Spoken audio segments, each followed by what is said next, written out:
दोस्तों ये कहानी है एक छोटे से गरीब बच्चे की जिसका नाम है नरेंद्र मोदी, जो बॉम्बे स्टेट के मेहसाना जिले के वडनगर गांव में 17 सितंबर 1950 को पैदा हुआ था। दोस्तों बॉम्बे स्टेट 1960 के पहले एक राज्य हुआ करता था। बाद में इसका विभाजन करके इसे गुजरात और महाराष्ट्र बना दिया गया। तो इनका जन्म प्रेजेंट में गुजरात में हुआ था। दोस्तों उनकी माता का नाम हीराबेन मोदी था, जो की पड़ोस के घर में बर्तन साफ करने का काम करती थी, और उनके पिता का नाम दामोदर दास मूलचंद मोदी था, जो की स्टेशन पर इनकी चाय की एक खुद की दुकान थी, जहाँ ये चाय बेचने का काम करते थे। दोस्तों नरेंद्र मोदी एक छोटे गरीब परिवार से थे, जहां ये अपने 6 भाई बहनों के साथ एक छोटे से कमरे में रहा करते थे। दोस्तों नरेंद्र मोदी अपने पिता की मदद के लिए रोजाना स्टेशन पर चाय बेचने के लिए जाया करते थे। नरेंद्र मोदी की पढ़ाई लिखाई का पूरा खर्चा इनकी माता हीराबेन ने पड़ोस के घर में बर्तन साफ करके उठाया। दोस्तों नरेंद्र मोदी अपनी क्लास में एक एवरेज स्टूडेंट थे। इन्हें जब भी किताबें मिलती थी तो यह बड़ी ही मेहनत से उसे पढ़ लिया करते थे। दोस्तों पढ़ने के साथ साथ नरेंद्र मोदी को सामाजिक कार्यों को करने में भी काफी रुचि थी। दोस्तों नरेंद्र मोदी जब धीरे धीरे बड़े होने लगे तो इनके पिता ने इनकी आगे की पढ़ाई करने के लिए इन्हें अपने भाई के पास अहमदाबाद भेज दिया, जहां पर उनके चाचा की भी अहमदाबाद में एक चाय की दुकान थी। दोस्तों नरेंद्र मोदी का स्कूल इनके चाचा की दुकान के ठीक सामने ही था। नरेंद्र अपने चाचा की दुकान पर सुबह चाय बेचा करते थे और ठीक दोपहर के बाद स्कूल चले जाया करते थे। दोस्तों एक दिन नरेंद्र अपने चाचा की दुकान पर चाय बेच रहे थे, तभी उनका परिचय एक आदमी से होता है, जिन्होंने नरेंद्र को आरएसएस को ज्वाइन करने की सलाह दी। कुछ समय बीतने के बाद नरेंद्र मोदी ने 8 साल की छोटी सी उम्र में ही आरएसएस को ज्वाइन कर लिया, जिसके बाद 1958 में आरएसएस के पहले प्रचारक लक्ष्मण राव ने नरेंद्र मोदी को स्वयं सेवक के रूप में पहली शपथ दिलाई, जिसके बाद नरेंद्र मोदी आरएसएस में जाने लगे। दोस्तों नरेंद्र मोदी आरएसएस में रहते हुए भी 1980 में गुजरात के विश्वविद्यालय से राजनीति विज्ञान में एमए की डिग्री कंप्लीट की। दोस्तों नरेंद्र मोदी की सगाई महज 13 साल की उम्र में ही जसोदाबेन चमन लाल के साथ हो गई थी। इसी तरह नरेंद्र मोदी की शादी जब हुई तो वह महज 17 साल के ही थे। विवाह होने के बाद भी नरेंद्र मोदी अपनी पत्नी के साथ एक दिन भी नहीं रहे। दोस्तों नरेंद्र मोदी जब 17 साल के थे तब वह बिना बताए एक दिन घर से चले गए और 2 साल तक घर वापस लौट कर नहीं आए। इसी बीच नरेंद्र मोदी ने भारत के धार्मिक केंद्रों और तीर्थ स्थलों की भी यात्रा की। 1969 से 1970 के बीच नरेंद्र मोदी वापस गुजरात चले आए और फिर से 1971 में आरएसएस के कार्यकर्ता के रूप में जुड़ गए।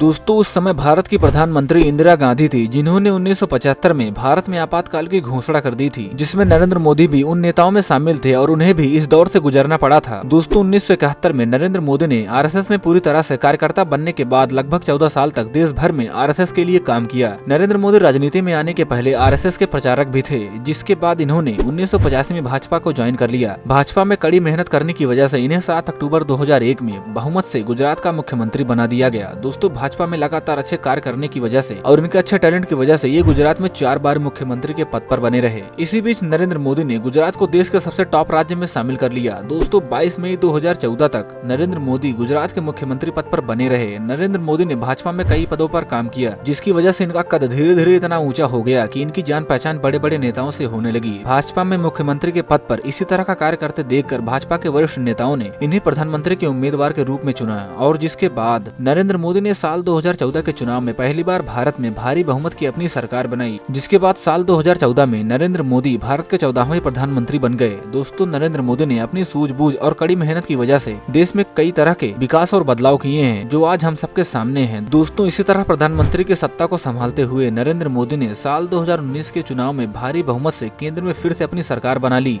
और वे फिर से भारत के प्रधानमंत्री बन गए। दोस्तों नरेंद्र मोदी इस समय 72 साल के हो चुके हैं और प्रेजेंट टाइम में यह भारत के प्रधानमंत्री के रूप में मौजूद हैं। भारत के प्रधानमंत्री होने के साथ साथ ही ये दुनिया के सबसे ताकतवर इंसानों में भी जाने जाते हैं, जिसकी वजह से आज के समय में हर कोई देश इनसे दोस्ती करना चाहता है। दोस्तों पॉलिटिक्स को साइड रखते हुए अगर आपको हमारे प्रधानमंत्री के संघर्षों की कहानी पसंद आई हो तो इस वीडियो को प्लीज लाइक जरूर कर दीजिएगा, और इसी तरह की इंस्पिरेशनल और नॉलेज से भरी वीडियोस को देखने के लिए हमारे चैनल सेल्फ्यूरियस को सब्सक्राइब भी कर लीजिएगा। जय हिंद।